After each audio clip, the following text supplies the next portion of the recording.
All right, welcome everyone to this mega preview of Super Bowl 60. This is an accumulation of all of the content that we've done this week leading up to the big game and Super Bowl 60, all put into one spot. So if there's a couple of these that you want, it's all there in different podcasts. It's all in the playlist over on YouTube. You can go find it there. But if you just want all of it, it's all right here in this one. And for podcast listeners, the bonus at the end is my best bets. We haven't put that up in any other podcast yet. So we're going to put that here on the end for podcast listeners. This is the only pod that's going to be available on. If you also just want that one, I understand that. You can go over on YouTube. And it's on the Couch Potato Diary YouTube channel, youtube.com/@CouchPotatoDiary. So without any further ado, let's get into the mega preview for Super Bowl 60. The Super Bowl is here. It is the New England Patriots, somehow back in this spot already, against a Seattle Seahawks team that no one thought could get to this level with the quarterback that they have. There are storylines abound. So let's get our first read of Super Bowl 60 with our first read, early storylines. Let's talk some football.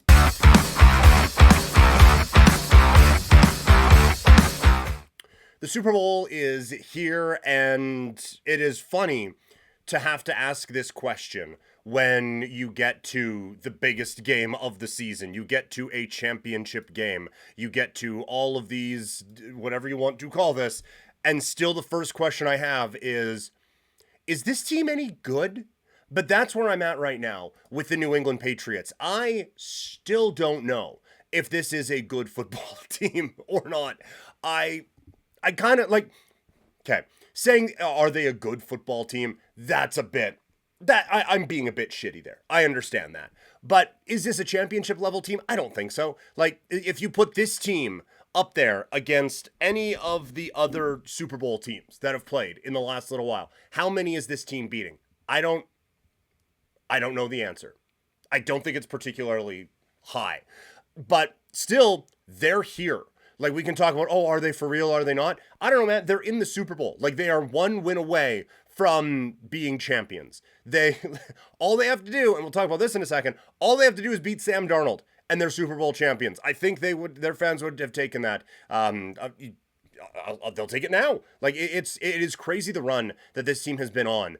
But obviously, the big question around them is the opposition that they have faced. It's the schedule. It's one of the easiest schedules that a team in the history of the sport has ever had to face en route to a Super Bowl championship. So obviously there are going to be questions now that you are taking on a team that is unquestionably for real in the Seattle Seahawks, a well-rounded, just terrifying team to play against. This is where you do actually like, okay, what are we getting into now? What is this team actually? And again, normally you have to figure that out before the Super Bowl, but things have very much gone their way. I figured this out the other day. If you take the list of quarterbacks that the Patriots have faced and where they finished this season in passing yards, not a perfect stat, but I think a decent marker. If you took where they finished in passing yards and averaged them all out, the average quarterback that the Patriots faced this season is, I think it's 22nd or 24th. It is not a murderer's row that this group has faced this year. And then when they do face the good quarterbacks, it's under good circumstances, which they earned by getting home field against the Houston Texans. That they earned in being able to take advantage of Justin Herbert and the Los Angeles Chargers. So some of the advantages that they had, they were able to earn as the year went on, but they earned those as the year went on against teams that were still not entirely sure what they are or what they aren't. So I don't know if I've had this many questions about a team in a Super Bowl in a really long time. And look, like their supporters will tell you that they face some of the best defenses in the NFL over the last little bit, which good because Drake May is still fourth in passing yards in the playoffs. And he is one of two quarterbacks who have played 3 games. So he hasn't really blown the world away. He has been great this season and has been very deserving of being in the MVP conversation. Again, it's just this whole thing where I don't know how for real this is. On the other side, I think the big story is obviously Sam Darnold. And can he finish one of the great turnarounds that a career that we have ever seen? because like when you look at like Dilfer and Brad Johnson and those guys, obviously they were carried to those games by elite level defenses and help around them. And this is a really really good defense that Seattle has, but like Darnold's playing better than anything Trent Dilfer did in the year when the Ravens won, or anything Brad Johnson did in the year that the Tampa Bay Buccaneers won their championship. This is not a guy who has been carried to this spot. This is a guy who has been carrying his weight in all of these big moments as well for Seattle, and it is a big reason why this team is where they are at, now one win away from a championship. And we've had some pretty big turnarounds in the NFL in the last little while, right? Like we've had Baker Mayfield go from teammate of Sam Darnold's go from being like cast aside and a waiver claim to being a high level quarterback. Same thing with Geno Smith, the guy who Darnold took the job from. But none of them have got to this point. The fun stories, the Cinderellas, the whatever, those have been filtered out by the time we get to the championship game, but not now. So Sam Darnold has a chance to do basically a career turnaround that we haven't seen in the NFL maybe ever, to go from cooked, done, whatever, to not just happen to be playing quarterback for a dominant defense, but real legitimate contributor to a Super Bowl level team.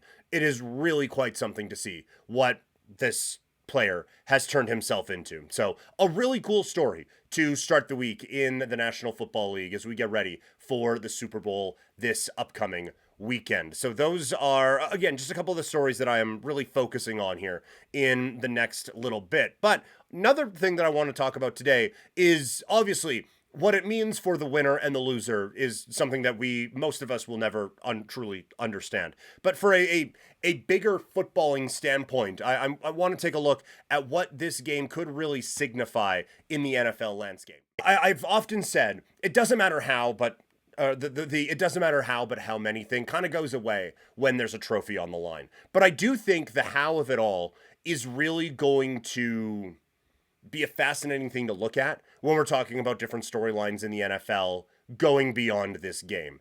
So I wanted to look today at like what this Super Bowl is going to mean to the NFL, I think, going forward. And not just like revenue-wise or anything like that, but in terms of how teams are built and everything. And I think the first one is obvious.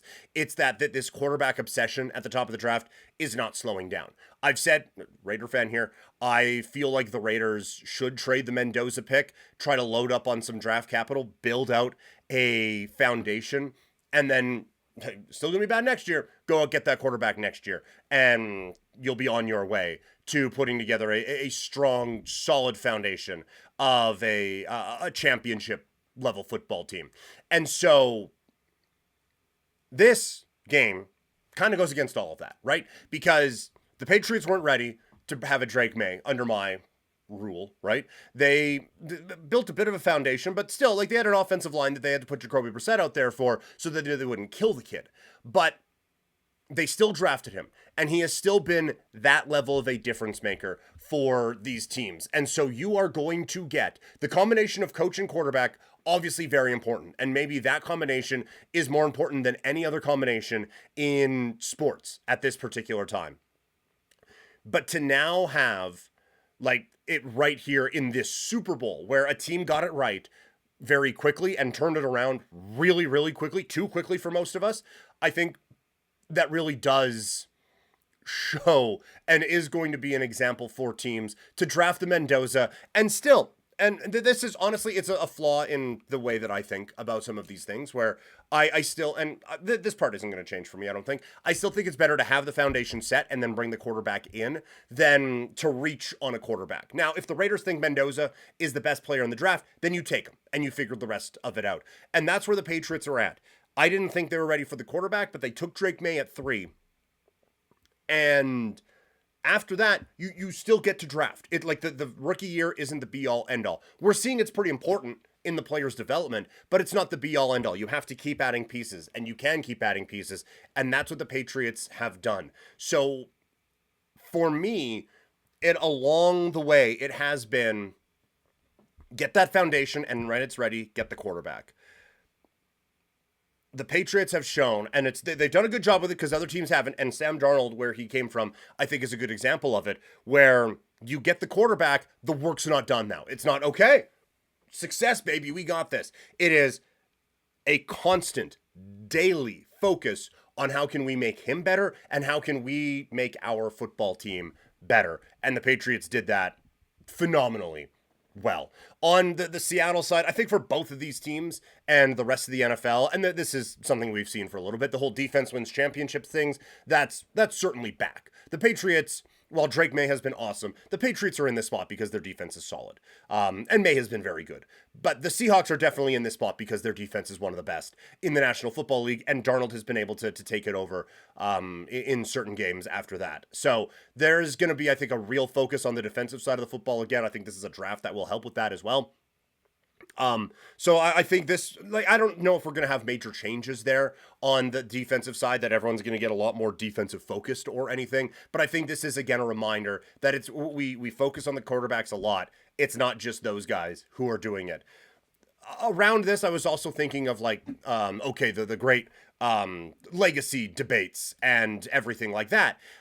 This isn't really one of those, right? Like Sam Darnold, I don't think all of a sudden it's like, hey, maybe Sam Darnold was a Hall of Famer after all. That's not going to be the conversation coming out of this. I think the one that could change reputationally where he is at, and we all view him as like one of the better guys of this era, but Cooper Kupp, he and Matthew Stafford ended up winning that Super Bowl for the Rams a few years ago.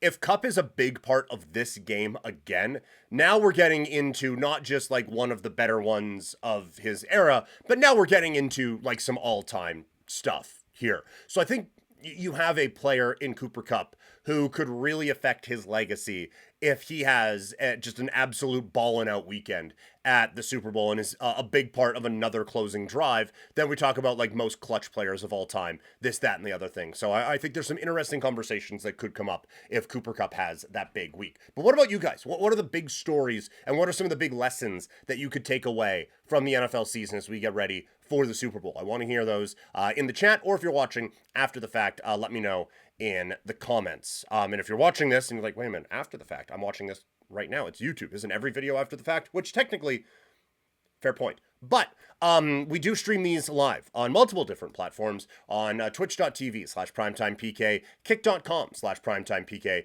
and youtube.com/@couchpotato diary.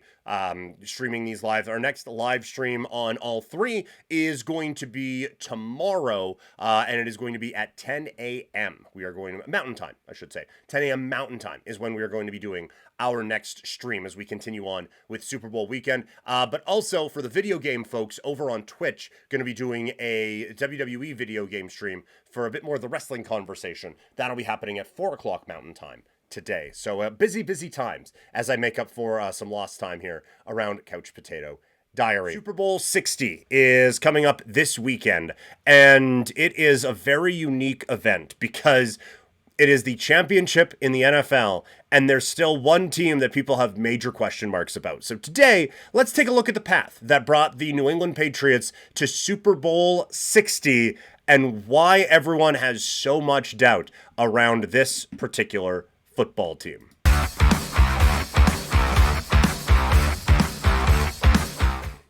The road to Santa Clara for the New England Patriots wasn't all paved in gold, as it actually got off to a bit of a tough start to the season, as the Pete Carroll, Geno Smith era in Las Vegas. I'm just choked up thinking about it.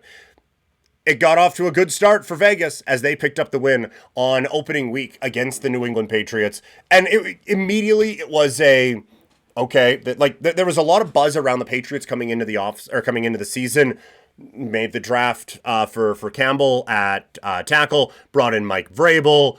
A lot of buzz, playing in a bad division, one of the easiest schedules in the sport. But then as the offseason was winding down, it felt like a lot of that optimism was starting to fade away a little bit, and people were looking at, okay, what is this team actually, though? And so it feels funny to say this now, but at that time, the Raiders were actually where a lot of that optimism was landing.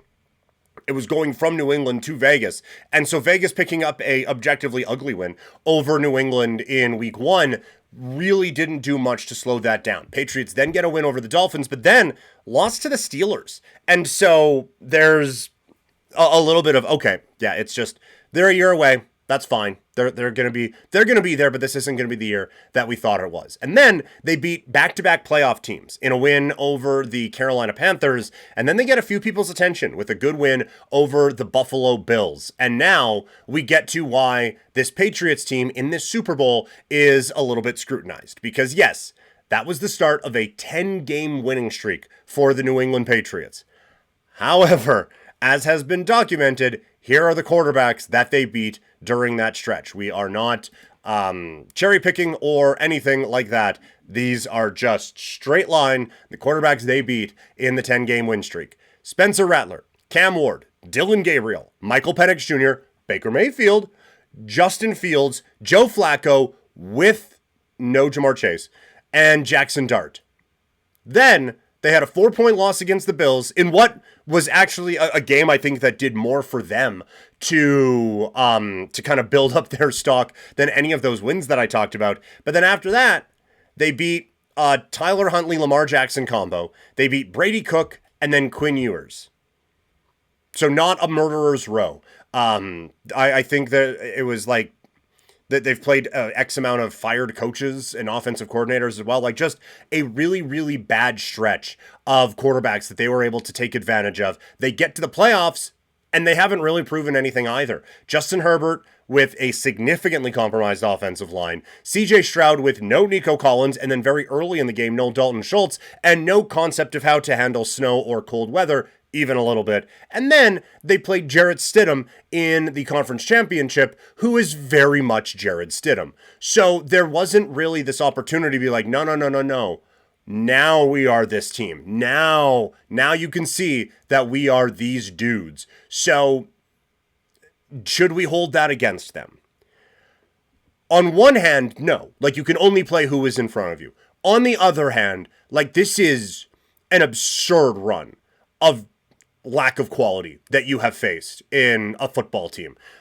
So I don't really view this still as a team that we would be seriously considering in a lot of other years. I think we talked about it on Monday's show. I think if you went back over the last 10 Super Bowls, so the last 20 Super Bowl teams, I think this team is toward the bottom. Doesn't mean they will be there for long. And again, we're talking about the teams that made the Super Bowl. I'm not saying oh man, if the Raiders had that schedule, they'd be here. They still had to beat those teams. And they are still at the Super Bowl. A lot of teams would love to be the worst Super Bowl team of the last 10 years. That's just where these guys are at this particular time. Doesn't mean they can't win on Sunday. They've shown they beat the Bills. So they've beat a good team and quarterback this season. We will see if Sam Darnold can kind of fall into that realm as well. But I do think that this is a good football team. I think they're an offseason away from being a great football team. And I think we're going to find that out coming up here on Sunday at the Super Bowl. So that's the road to Santa Clara for the New England Patriots. We will get to that of Seattle's here in just a little bit. But if you have any disagreement on what I was saying, let me know in the chat. I'm imagining Patriots fans not stoked at my take on how their team got to the Super Bowl and what it tells us about how they could potentially be in this one. But if I haven't annoyed you too much, well, then you can take me with you wherever you go, and that's in podcast form. You can check out Couch Potato Diary on Spotify, on Apple Podcasts, or wherever you get your podcasts. Back on the football standpoint, Renegade YYC again. People thought the Niners, the Rams would go to be NFC champions. People thought the Seahawks were going to fall off midseason. Yeah, that's it, right? Like, a lot of people thought the Seahawks were going to be, look at this, Sam Darnold, they're better than we expected. Isn't that great? Like, that was the peak of it. It was basically just like a, good job, buddy. You're doing great. And we're all very happy for you to keep it a little bit interesting so that the Rams don't run away with it once this 49ers electrical thing beside their stadium ends up killing everyone. Yeah, they were just this neat story, but they were going to fall off eventually. And then they didn't. Like, they've rattled off quite a few wins in a row here to close out the season, including, like I said, some big ones. Also, for those watching on the video, I forgot my dog was sleeping in here with me. And so Bellini standing up there and just her tail popping into the video, that scared the hell out of me. New England, if they win the Super Bowl, what does this game look like? What is the path to victory at Super Bowl 60 for the New England Patriots to try to jumpstart things post-dynasty and maybe start another run? Well, this is their path to victory for Super Bowl 60.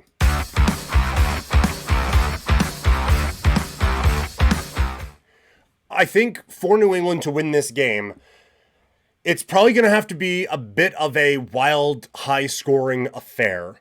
And I think the main thing is Drake May has to have the game of his life. And a lot of that is probably going to have to be creating with his legs. This defense is going to get pressure. They're too quick, too athletic, too good not to. He's going to have to create with his legs, extend plays, and they're going to have to hit big on some downfield shots. That's the way they've done it all season long, is that at some point, that bomb pass is going to connect, and it's going to work, and it's going to work in a big-time way, and it's going to shift how a football game goes.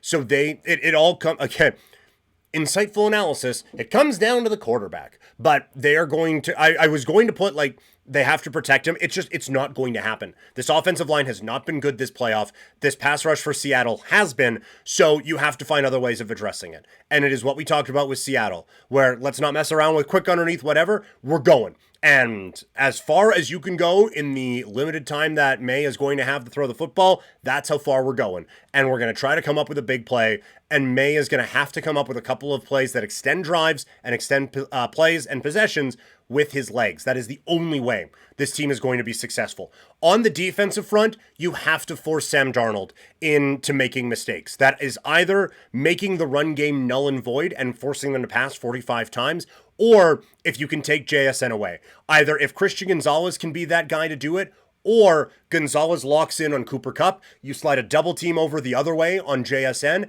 and that's how you try to take it away. But you force Sam Darnold to force things.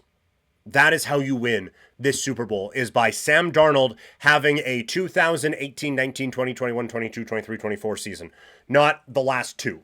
I guess 20, cut it off at 23. 24 he was good, 25 is good. We're a month into 26.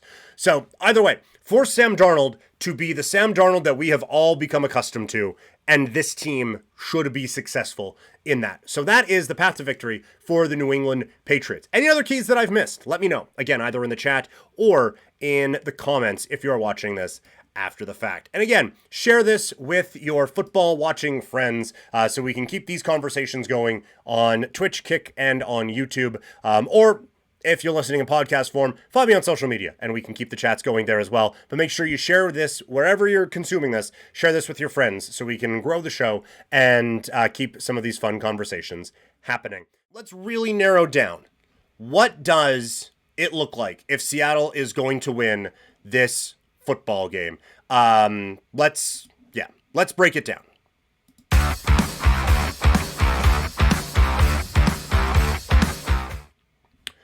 All right, we got Toxic in the chat saying that the voice is really out of sync. So that's incredibly frustrating that is a thing that's happening. So probably what we're going to do, going to finish this segment, and then if it's still a problem, we'll bail on this.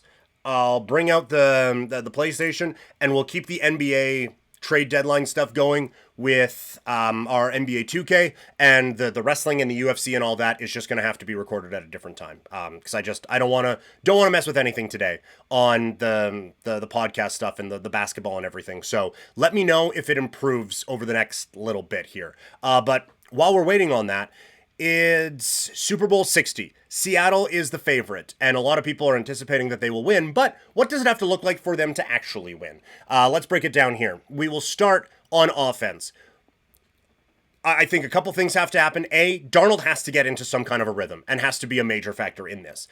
He was a couple of weeks ago against the Rams in the NFC title game. He has been at a bunch of different times this season, so you can assume that he can be again. You don't have to coach this game like you're afraid of your quarterback. You can kind of get him going. But the big one for me is if Seattle is going to win this game, one of Jackson Smith-Njigba or Kenneth Walker III are going to take over. It's either Walker running all over, a run defense that admittedly has been very good this season, or JSN dicing up a secondary that, as we've talked about before, has had trouble with guys of his caliber all season long, and even a slight caliber below. They have had some trouble with those guys this season. So that's what it looks like offensively, is that a couple of the skill position guys just start absolutely dominating, and it just gets New England kind of scratching and clawing. Again, I think a high-scoring game, I do think it favors Seattle here, given how explosive their offense can be and how good their defense is as well.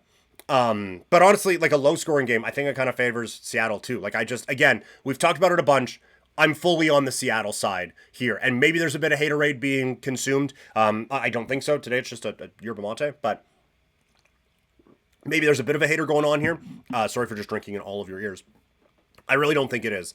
I think Seattle is set up in a really good way.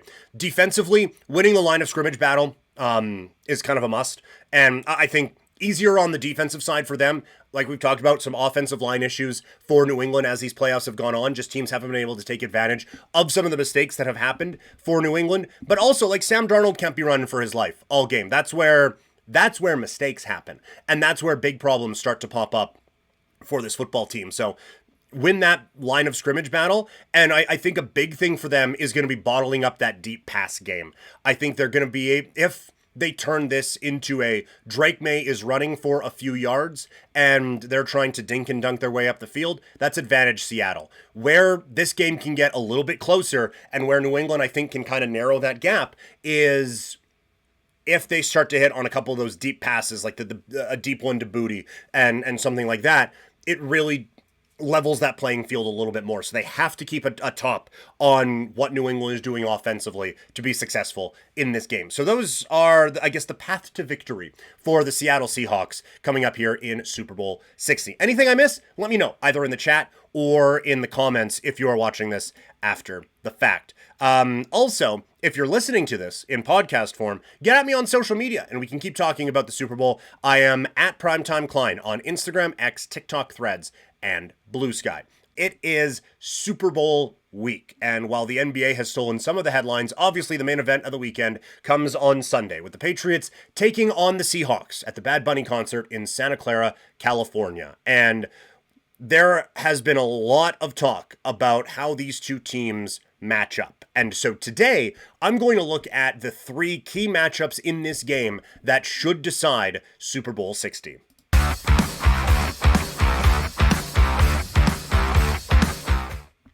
It is so much fun, but it is also the most overanalyzed football game in the sport, in anything. Maybe the most overanalyzed game in sports. It is the Super Bowl. We had 2 weeks to break it down after relentlessly watching these two teams play all season long. And so today, we have whittled down all of the matchups into the three key ones that I'm going to be looking for coming up on Sunday. And the first one is that battle in the trenches. It is the New England offensive line against the Seattle defensive line. New England has been able to escape a lot of the problems that they have had on the O-line because the opposition hasn't been able to do anything offensively. The one that I thought could really get them was Houston with Anderson and Hunter coming off of that edge, and Will Campbell not really helping out the short arm kings out there, as he's been a turnstile at left tackle. A guy who said that he would die to protect Drake May has been getting killed out there. If that happens against Seattle, it's going to be a bad day. Drake May, we said yesterday, how does New England win this game? Drake May creating a lot with his legs. A lot of that is going to be out of necessity. He's going to have to, because he's going to be running for his life with the Seattle defense coming at him. But that offensive line has to hold up enough to allow Drake May to make some of those plays with his legs, to make some of those big plays down the field, and to allow this team to have any hope here. Because it's going to be probably a little chillier out in San Francisco than in other places it could be, than if it was indoors. But it's not going to be blizzarding. It's not going to be snowing. It's not going to be that kind of an awful. And Sam Darnold isn't Jared Stidham. Sam Darnold a couple of years ago, yes. But Sam Darnold now is not Jared Stidham. So you're not going to have the luxury of the other team beating themselves. The offensive line for New England has to hold up better than they have in the previous games. And the problem is they are taking on a defensive front that is just as good, if not better, than all the other ones that they faced. And they faced some good ones, to be fair. Like the Broncos, obviously a very good defense. Houston, elite level defense. Chargers as well, a pretty good defense there also. But this one is just a bit of a different animal. And if Drake May is out there fumbling the football and making some mistakes, New England doesn't have a hope of winning. Again, bringing it all down. They don't have a hope of winning this football game. So that is, I think, the keyest of key matchups there. Better host probably would have built that up as the number one there and built up to it, but we move on. The second one is Christian Gonzalez against JSN, and it really is just the pass defense of New England against JSN, and this is the one that I'm going to be interested to watch, to see how it plays out. How do they cover Jackson Smith-Njigba? But Gonzalez has been a very, very good defensive back here for the Patriots. And they've had some big performances from the secondary in the playoffs. But again, I will say this is the best receiver that they faced so far, because he is one of the best receivers in the National Football League, especially he has been this season. And they have struggled a little bit against some of those guys. Again, I know I'm having a bit of an internet thing, but I do still want to bring this up if I can find it here really quick. So might get a little choppy for a second, but hopefully this doesn't completely kill the stream, because I do want to make sure I get these stats right, because it hasn't been great for New England this year against high-level receiving opposition. Now, again, they haven't faced the best of quarterbacks, so they haven't faced the best of receivers. But you look at when they do face guys who can be considered that number one, they've struggled quite a bit. Let's go back over it now. I got the game log here pulled up. Week 1, Jacoby Myers was the Raiders' number one receiver. 10 targets, 8 receptions, 97 yards. Week 2, Tyreek Hill, still healthy.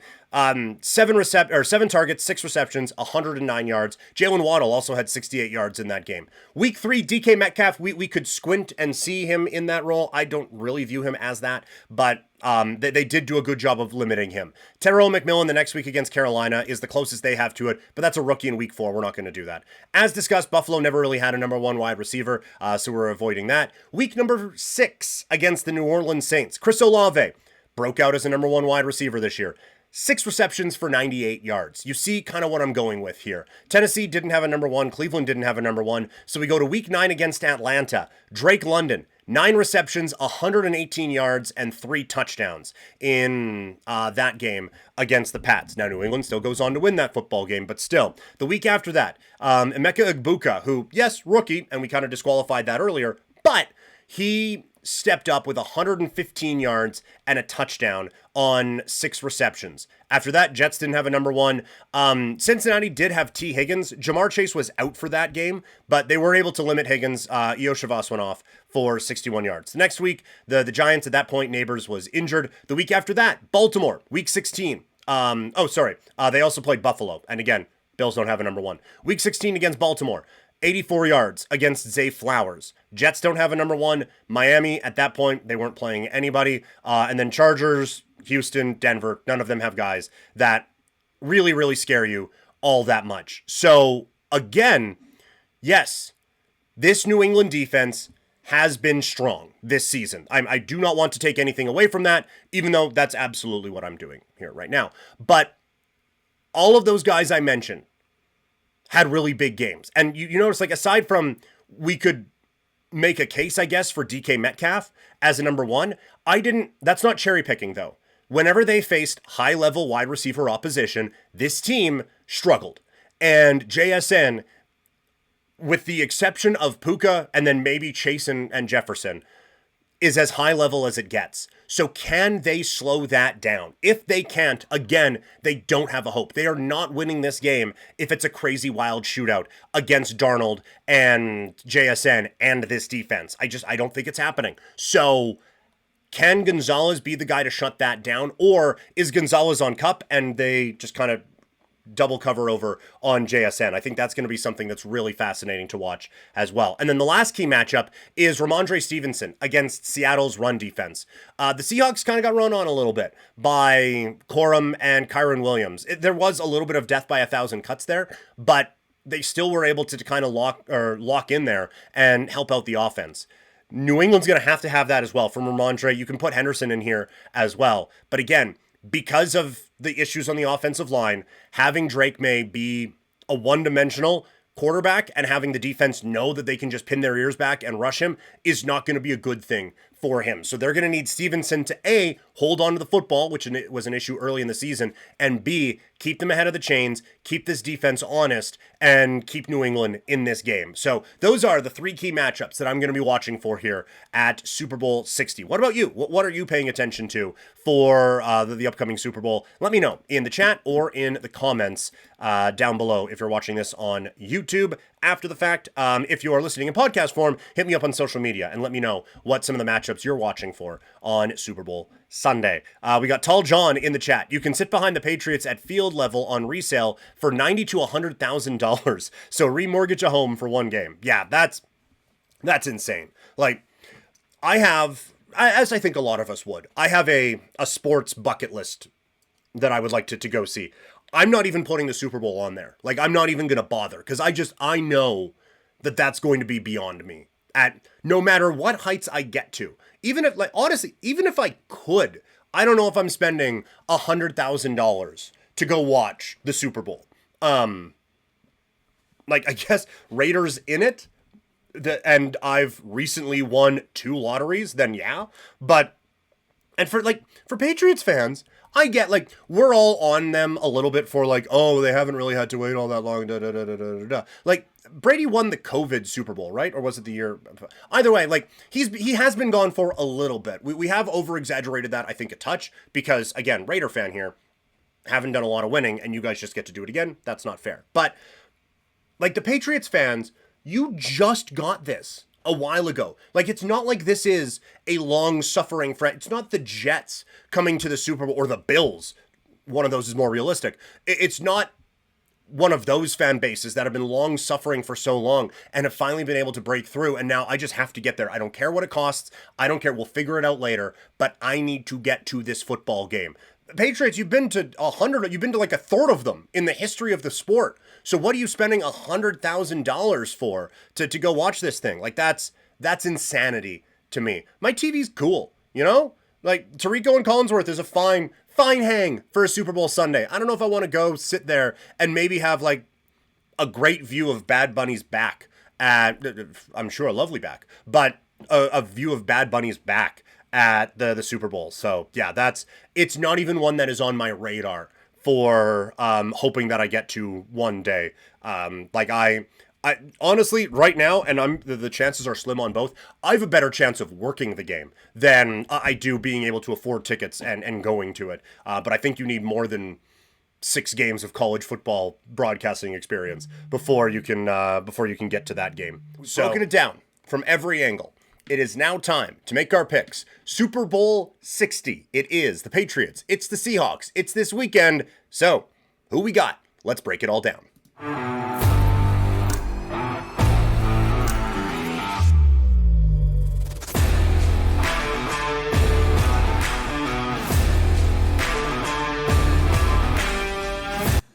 Super Bowl 60 is here, and it is the Patriots taking on the Seattle Seahawks this weekend. Like I said, we've broken it down a ton. We're going to have a bunch of videos out, a bunch of podcasts out, broken it down from every angle that I could think of. So what are now the key parts of this? Let's start with when Seattle has the football. One of the big things is going to be the run game for the Seattle Seahawks. This is a good New England defense. We've talked about the easy path that they have had with the quarterbacks that they have faced. It's still a talented unit. Like, I still think if they had faced a murderer's row of opponents, there would, like, the numbers would be different, but this would still be a good defense. Like, there's no denying that, I don't think. Anyway, but it's a very good Seattle offense. So that's going to be an interesting, it was one of the matchups we said to watch for is the run game, specifically, I guess, Kenneth Walker going up against the New England. Actually, maybe, I don't know if we made that a matchup to watch, but I'm making it one now. Kenneth Walker and this running attack going up against New England. That could be him out of the backfield as well. And the classic announcer trope of, well, you know, that's just an extension of the run game, which I'm joking about it. I've said that on football broadcasts before. So guilty as charged, I suppose. But that's going to be important. You can't, Sam Darnold, it's been an amazing renaissance and it's been a really cool story, but you also, like, he is not someone where the defense can be fully geared on him and you can have a successful day if you're the Seahawks. So Walker needs to be someone who is very involved in the game plan and needs to be someone who is very effective to get things moving a little bit more for Seattle. The thing that I am the most interested about is what happens when with Jackson Smith-Njigba. Again, Patriots, they have a good defense, but JSN is a different animal, and we've talked about it this week. This is a New England team that has struggled against those high-level receivers, and I mean, they're high-level receivers, so does everyone, but they haven't faced a ton of them this year, but when they face guys who you could consider number one receivers, they have struggled. Myers, your mileage may vary on him, but he was the number one with the Raiders. He had a good game.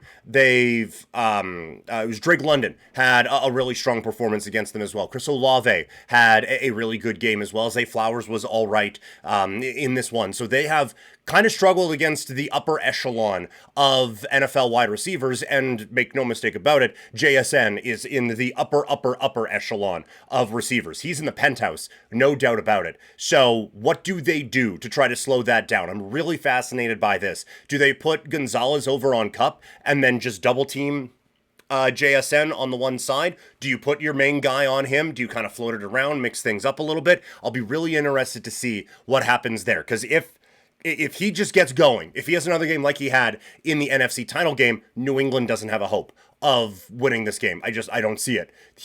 They need him to not be the biggest player and the best player in this game, or New England does not have a hope or a prayer of competing in Super Bowl 60. The New England Patriots, when they have the football, the key is going to be over at left tackle with Will Campbell, who has had a number of issues throughout the postseason in just dealing with, now, again, some high-level pass rushers, but you're going to deal with that with the speed and athleticism that the Seattle defense can bring. So how is he going to be able to handle all of that? And how is New England going to be able to adjust if he isn't able to really hold up his end of the bargain over on the left side? I think Ramondre Stevenson's going to be very interesting in this game. That was actually one of our key matchups to look at because of the success that Blake Corum and Kyron Williams had running the ball in the NFC title game. Ramondre Stevenson could be a big factor in this. The big one for Seattle, we've talked about it throughout the week, they cannot let New England get this big play offense going. You're probably not going to stop it 100% of the time. Like, they get theirs. Drake May throws a really good deep ball, and Kayshon Boutte runs really, really quickly. It's a good combination to have. So you're not going to be able to put the top on that one all night long. But the longer they can keep it bottled up, I think you're perfectly fine accepting that this offense is going to get moving.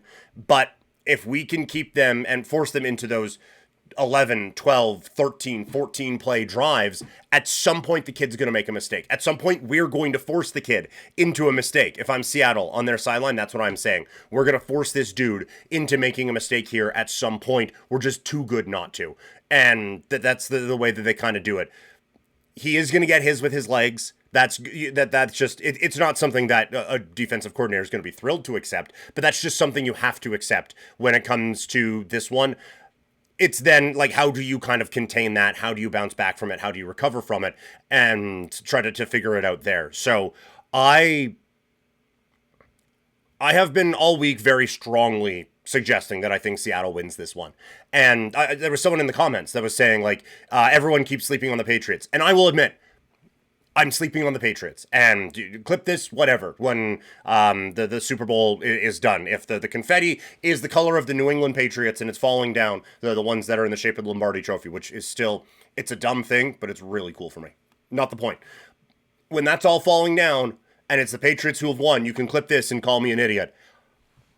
I don't think this is close. I think 4.5. Honestly, the thing that gives me the most pause is Vegas having this at 4.5. It's like, what are they seeing that I'm not? Because I thought that Seattle was going to open up as about a touchdown favorite. And when they didn't, I thought, okay, that line's getting bet up throughout the next couple of weeks. But it's stuck around 5.5, 4.5, basically this whole time. That's the thing that gives me pause. But I just look at it. When Seattle has the ball, I think they have an offense that is built in a way that can take advantage of where New England hasn't really been taken advantage of before. And they have a defense that can continue some of the struggles that May has had in this postseason. Incredible regular season, came very close to winning an MVP and deservedly so. But in these playoffs, he has not been overly effective, and they have just had the good gosh darn fortune of facing some teams and some quarterbacks that haven't been able to take advantage of his mistakes in the way that I think the Seattle team does. Styles make fights. I think this is a really tough matchup for the Patriots. I don't see them being close in this football game. I like Seattle. I like them by a bunch. I think that the Seahawks are going to win Super Bowl 60. That's my pick. I think they're covering the 4.5. We'll get to best bets a little bit later on, but that's a little bit later on in the week. Sorry, but that's where I'm going right now. If you're a New England fan, I'm sure there's a disagreement. What am I not seeing? Let me know in the comments, or just back me up. Let me know in the comments, and we can all chat about it in there. And while you're at it, if you want to share this with a Seahawks fan and be like, yeah, we got it. Or if you want to share it with the Patriots fan in your life, be like, heh, told you. You can, or share it with them after and you can all make fun of me. Either way, hit that share button and let them know where you can get in on the conversation. We have some great chats in the live chat. Would like to get that going a little bit more in the comments. A lot of that's on me, but either way, want more people involved in these things, want to keep growing the channel, and you guys sharing the video sure would help out a long, long way.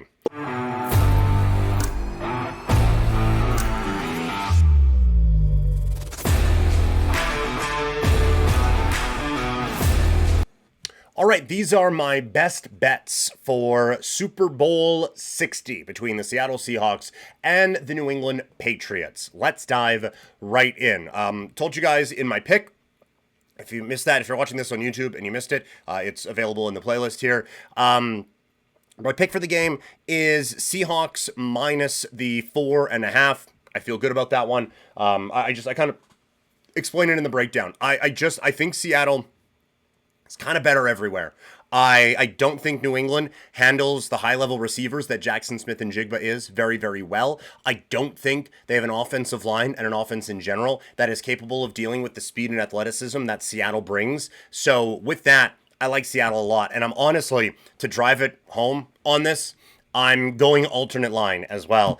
I'm taking a bit of a flyer on it, but I like Seahawks minus 14.5 on the alternate spread. Like, I think this is one of our blowout type of ones. I'm getting it right now at plus 315. So that's one that I'm looking at there. Up next, now we're going into the prop market here a little bit. Not a little bit, we're going into the prop market.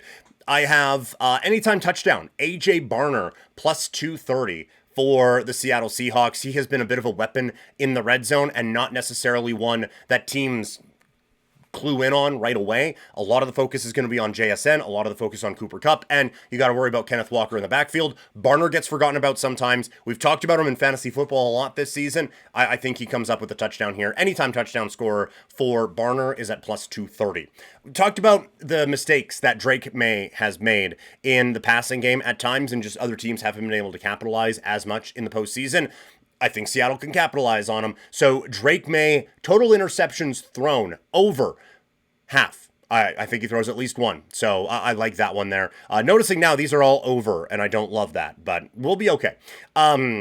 Up next is total rush attempts for Drake May, over 6.5. Again, I think there are going to be issues with the offensive line. I think he's going to be running for his life, and I think 7 of those can turn into actual runs. So I like that one there at 7.5. And then I've already talked about it. Number one receivers have given New England problems. So Jackson Smith-Njigba over the 99.5 is where I'm going with that. So those are my best bets for Super Bowl 60, the picks that I'm clicking here for the big game.